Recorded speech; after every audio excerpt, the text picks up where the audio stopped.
Hi, Josh here. Today I'm showing you how I built my microphone stand. This video is going to be multi-part, so keep an eye out for the upcoming videos. Anyway, the reason why I built a microphone stand instead of buying one was, well, building's more fun. That's what this channel is all about. But also, I wanted something to get out of my way. And the only way to do this was to attach the arm to my monitor stand. Now this isn't a monitor stand that you buy at a store. I built this a couple years ago. It spans the entire width of my desk. It also has two arms coming out of it towards the front of the desk to support a shelf. This is how I'm going to support the microphone stand. But let's see how I built this microphone stand to support this mic. Onto the video. Why are you still here? Video. Now the first step is to cut the aluminum to the length that I need for the individual arms of the monitor arm. Now the reason I chose aluminum is for weight. I was worried that the weight of the microphone was going to be too much for the joints. Now I'm measuring to find the midway point of the rod so that I can notch it out for the pivot point. I'm doing this to not only to increase surface area so that it can support more weight, but also to make it look nice. Now it's time to slow it down to go to the drill press to drill the hole for the pivot point. I don't know. Don't ask me. Sometimes you're working and just brain's not there and go a little loony. Isn't this exciting? Now I'm in my machine room. If you don't know why I call it that, I don't even know what to do with you. And we should be speeding it back up in 3, 2, 1. Wow, I was way off. Anyway, drilling a 1/4 inch hole for a 1/4 inch bolt. Yeah, I know, it's unbelievable. 1/4 inch hole for a 1/4 inch bolt? I know, it's unheard of. I'm measuring to try to get as precise as possible so that the pivot doesn't go all wonky on me. It takes a couple minutes. Okay, it might take more than a couple minutes. Now I actually align the drill bit to the edge of the clamp, so theoretically I could just insert each rod, measure depth-wise, and just drill them each at the same spot. At least that was the idea.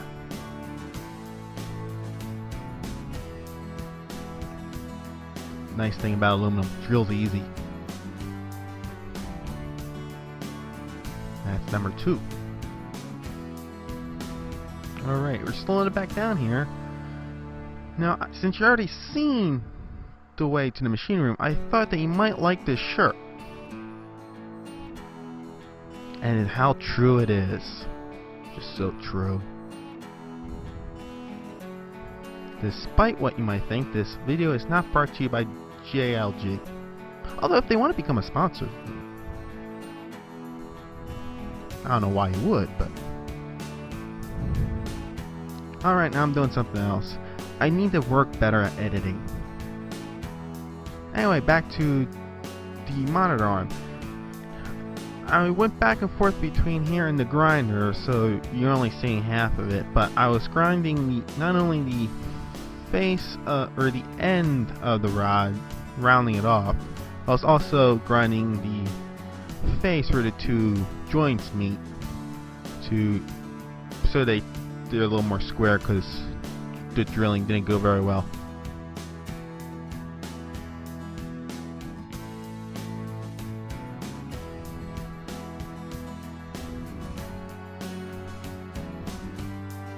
And now I'm notching it to increase the degrees that it can bend. You see, I'd be better at this if it didn't take so long to make. I'd actually remember the sequence that I did this stuff. At least that's the way I see it. Anyway, trying it out. Actually, I have no idea what I'm doing here. Oh yeah, I'm making the third arm. Because I only made two, and then I made the third one because I wanted to see how the joint would work. So now I'm doing what I did before, notching it, cutting, drilling, grinding. So after I got the pieces together, I discovered that the joint could not handle as much force as I would have liked. It also didn't provide enough freedom of movement that I would also have liked. So I decided to go in a different direction. Somewhat inspired by a third hand, I thought I'd go with that type of ball connector that's on the third hand. Makes somewhat sense. If you don't know what a third hand is, it's used in mostly electronic stuff. It's got the joints are two balls that are sandwiched between two plates of steel. So when you want to move it, you move it, and then you tighten a wing nut and it clamps down on it. But I didn't want to have to make a ball to go on the end of the aluminum, so I went searching for a ball. I think I went on Tractor Supply's website and just put in like ball or something. Anyway, I came across that. What is that? That goes onto a hitch of a truck for towing. Not quite what you're thinking. It does not go to the trailer. It actually goes to a sway control bar. I just noticed I'm blocking my face. Anyway, it goes to a sway control bar to prevent the trailer from fishtailing. It's an 1.25 inch ball. This is perfect because it's so small and it's already made. I don't have to make it. So from there, so now I'm making the plates that will clamp onto the balls. No other better word for it. Anyway, I'm cutting this with a cutoff disc that's meant for steel. So if you notice it getting smaller very quickly, that's why. It just barely made it.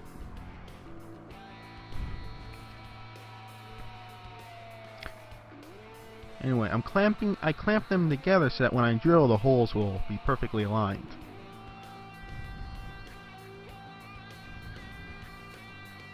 Gotta love drilling through aluminum. Just goes right through.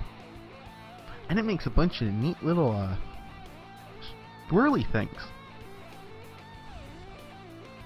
You can throw them at your friends.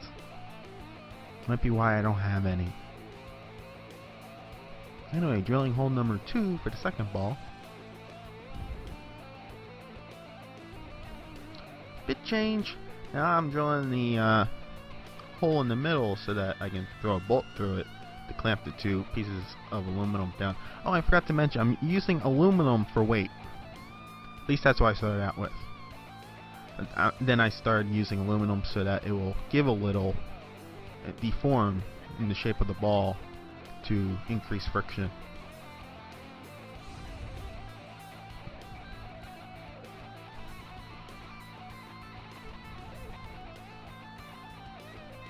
And here you can see what will be the joint for my microphone arm.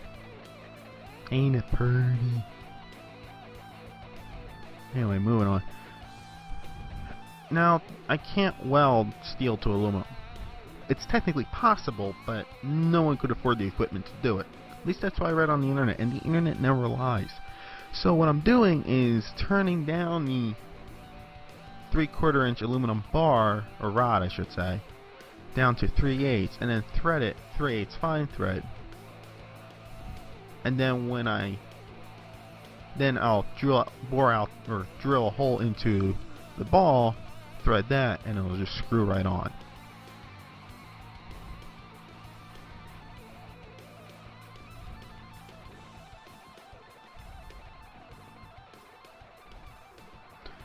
Now this might look a little ridiculous. The threading part of my lathe isn't working right now, so I bought a die, I should say. Yes, I know a lathe can thread stuff. Mine just can't right now. Yes, I am using a 3,000 pound lathe as a vice. I am aware of this.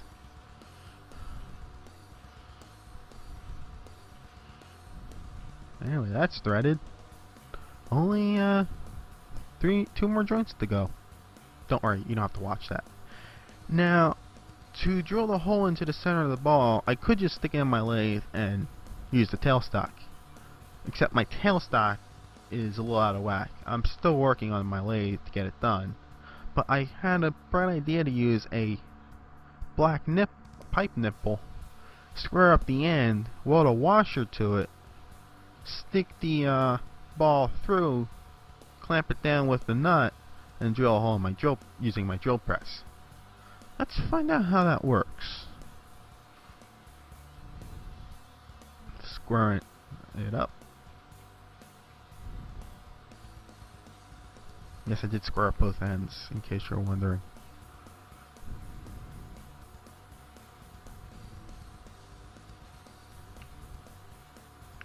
Four-year-old chucks are accurate, but they are annoying.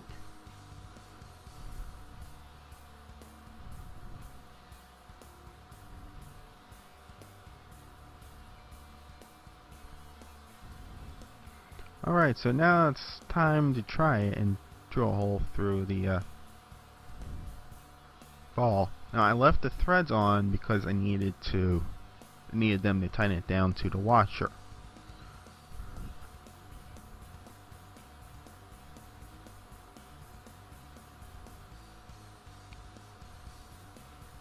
Seems like I went off to do something important there and don't know what it was.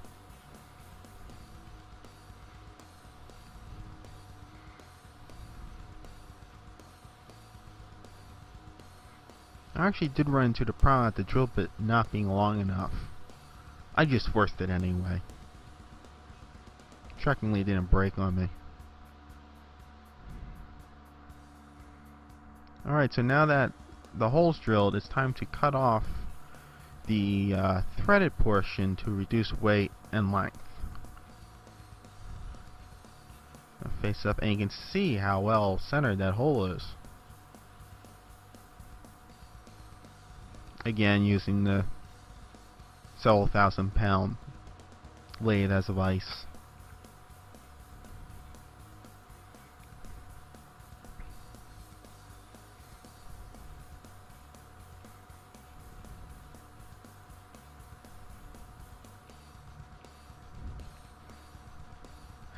Now, this did work, sort of. It was not very square. I did end up using it because I actually hit it hard enough to bend the aluminum to square it up so you wouldn't actually notice how off it was. But I didn't do the rest of them this way. I used the lathe. But I wanted to show you this in case you don't have a lathe.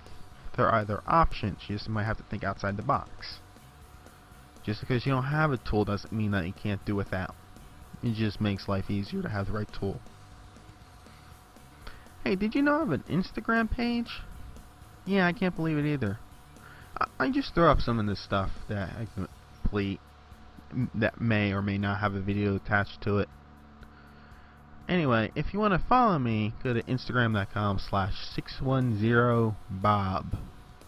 I pronounce it 610 though. That's just me. But it is 610. I'm also on Twitter @610bob. Yes, I cornered the market. Apparently no one thought of putting an area code in front of Bob before. Anyway, if you liked this video, hit the subscribe button. If you didn't like the video, hit the subscribe button anyway. Actually, if you liked the video, you'd probably hit the like button.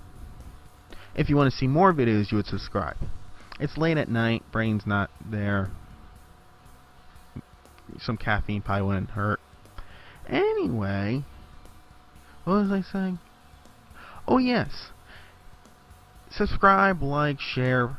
Just help me out. Get the video. Get more people looking at the videos. I feel like I'm talking to myself, mainly because I am, but I feel like I'm distributing the videos for no one to watch because no one is watching them. Anyway, that's it. Thanks. Bye.